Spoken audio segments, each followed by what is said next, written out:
बिस्मिल्लाहिर्रहमानिर्रहीम। अस्सलाम वालेकुम फोर क्लास। उम्मीद है कि आप सब खैरियत से होंगे।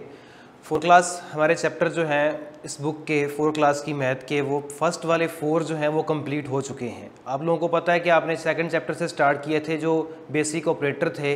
पहले आपने एडिशन के बारे में पढ़ा, फिर आपने सब्ट्रैक्शन के बारे में पढ़ा, फिर आपने मल्टीप्लिकेशन के बारे में पढ़ा और आज हमारा चैप्टर नंबर 5 जो है वो डिवीजन से रिलेटेड होगा।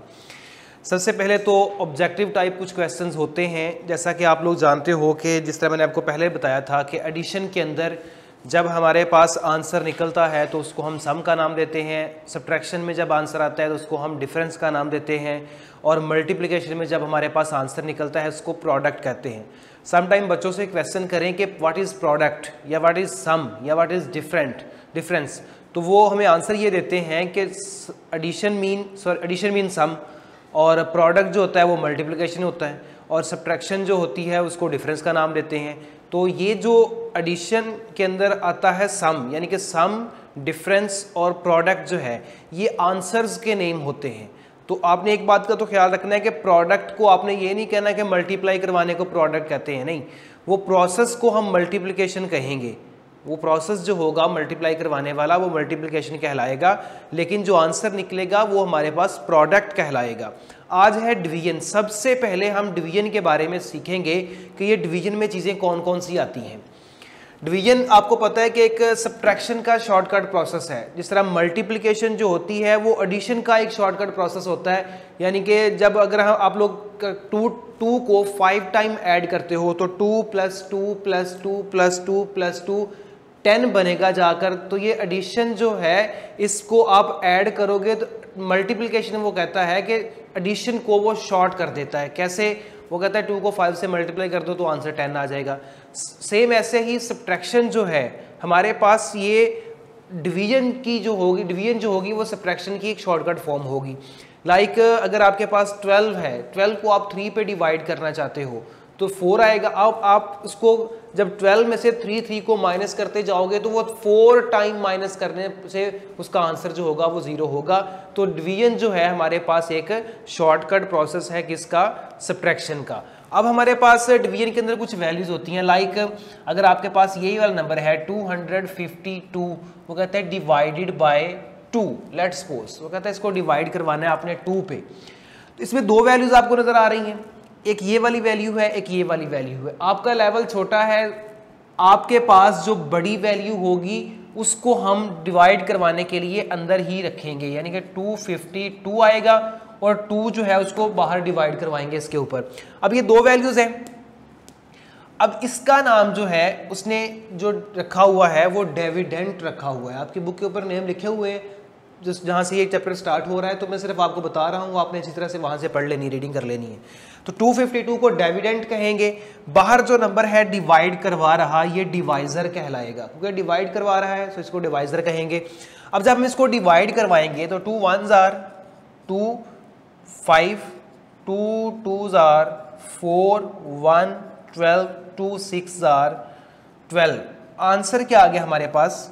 0 बच गया, यानी कि यहाँ पर 0 बच गया। अब 2 वैल्यूज आपके पास और आ गई, एक ये वाली और एक ये वाली। इन 2 को तो मैंने नाम दे दिया था, अब ये 2 वाली वैल्यूज रह गई। इसको हम कहेंगे कोशेंट। ये क्या कहलाएगा? कोशेंट, जिसको हम आंसर कहते हैं। डिवाइड करवाने से जो आंसर आएगा उसको हम कोशेंट कहेंगे। और नीचे यहाँ पर जो वैल्यू 0 है, यानी कि 0 बच गया, इसको हम रिमाइंडर कहेंगे। क्या कहेंगे? इसको हम रिमाइंडर का नाम देंगे। अब इसका रिमाइंडर 0 हो चुका है, जिस वैल्यू से यानी कि 2 से डिवाइड करवाने से किसको? 252 को रिमाइंडर 0 हो गया। अब हम ये कह सकते हैं कि 252 इज कंप्लीटली डिविजिबल बाय 2, यानी कि वो 2 पे पूरा डिवाइड हो जाएगा। पूरा डिवाइड होने का मतलब ये है कि रिमाइंडर जो है वो 0 बच जाता है। इसके बरक्स अगर ऐसा हो 15 डिवाइडेड बाय 4, चले 15 डिवाइडेड बाय 4 कर ले। अब हमारे पास जो डिविडेंड होगा वो 15 होगा और जो डिवाइजर होगा वो 4 होगा। तो 4 3s are 12, 3 कैरी। अब ये डिविडेंड था, ये डिवाइजर था, ये कोशेंट है, ये हमारे पास रिमाइंडर है। अब हम ये यहाँ पर एक बात करेंगे, रिजल्ट ये रिड्यूस करेंगे कि 15 जो है वो 4 पे कंप्लीटली डिवाइड नहीं हुआ। सो 15 is not completely divisible by 4। तो ये भी कह सकते हैं कि 4 is not the factor of 15, क्योंकि फैक्टर अगर होता तो फैक्टर वो होगा जो उसको डिवाइड करवा देगा। तो जिस तरह ये 2 जो था इसको इसने डिवाइड करवा दिया, अब 2 जो है वो इसका फैक्टर है, लेकिन ये 15 को ये 4 डिवाइड नहीं करवा रहा, सो ये 4 जो होगा 15 का फैक्टर नहीं होगा। एक ऐसे भी कह सकते हैं 15 is not completely divisible by 4, ऐसे भी कह सकते हैं। हाँ, फर्दर अगर आप इसको डिवाइड करवाना चाहते हो तो फिर वो एक और फॉर्म बनेगी, डेसिमल फॉर्म, जिसको पॉइंट कहते हैं। आंसर पॉइंट में चला जाएगा, वो एक आगे फर्दर उसका थोड़ी सी इसकी कॉम्प्लिकेटेड फॉर्म होगी, जो हम पॉइंट लगाकर फिर जीरो लगाते हैं और आगे चलते हैं। जब वो डेसिमल वाले क्वेश्चन आएंगे तो आपको समझाऊंगा, फिर आप लोग अच्छी तरह से समझोगे। यानी कि इसको जब अगर हमने डिवाइड करवाना ही करवाना है तो फिर पॉइंट लगाकर जीरो लगाकर उसको फिर आगे लेके चलेंगे, वो एक अलग से प्रोसेस है। लेकिन फिलहाल आप लोग इतना ही सीखो कि जो पूरा पूरा डिवाइड हो जाए वो कंप्लीटली डिविजिबल होगा, जो पूरा पूरा डिवाइड नहीं होगा वो हमारे पास कंप्लीटली डिविजिबल नहीं होगा। जो डिवाइड हो जाएगा वो उसका फैक्टर होगा, जो डिवाइड नहीं होगा, डिवाइड नहीं करेगा, वो उसका फैक्टर नहीं कहलाएगा। इस तरह ही आपके पास पेज नंबर 28 के ऊपर सारा कुछ उसने दिया हुआ है, इसको अच्छी तरह से पढ़िएगा। जो बातें मैंने यहाँ पर की हैं वो आप लोग और से देखिएगा। आगे पेज नंबर 29 के ऊपर उसने क्वेश्चन दिए हुए हैं आपको। क्वेश्चन आप लोगों ने देखने हैं और उसको सॉल्व करना है। आसान है, कोई मुश्किल नहीं है, बिल्कुल सिंपल क्वेश्चन है। जैसे डिवाइड आप लोग 2 क्लास से स्टार्ट कर देते हो, 2 क्लास से डिवीजन 3 में भी करते आए हो, 4 में भी बिल्कुल वैसी ही है। क्वेश्चन नंबर 1 का मैं करता हूं। क्वेश्चन नंबर ई जो है 765 डिवाइडेड बाय 5।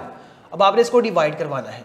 765 इसको हम डिवाइड करवाएंगे 5 के साथ। So 5 1s are 5, 2 carry 26, 5 5s are 26। अब ये पूरा यहाँ से कैरी कुछ नहीं बच रहा हमारे पास, माइनस करने से आंसर 0 0 आएगा, तो ऊपर वाला 5 वैसे नीचे उतार लेंगे। तो 5 1s आर 5, तो ये हमारे पास रिमाइंडर क्या हो गया 0। अब ये हमारे पास क्वेश्चन जो है ये 151 आ गया है। आगे क्वेश्चन नंबर 2 देख लें, उसमें उसने वैल्यूज दी हुई है आपको। ई वाला पार्ट ही देख लें, उसके अंदर 8648 डिवाइडेड बाय 8, बड़ी वैल्यू है थोड़ी सी, 1000 के अंदर चली गई है, तो नो प्रॉब्लम। आपने क्या करना है 8648 और 8 से डिवाइड करवाना है। आपने फर्स्ट वाले डिजिट को देखना है।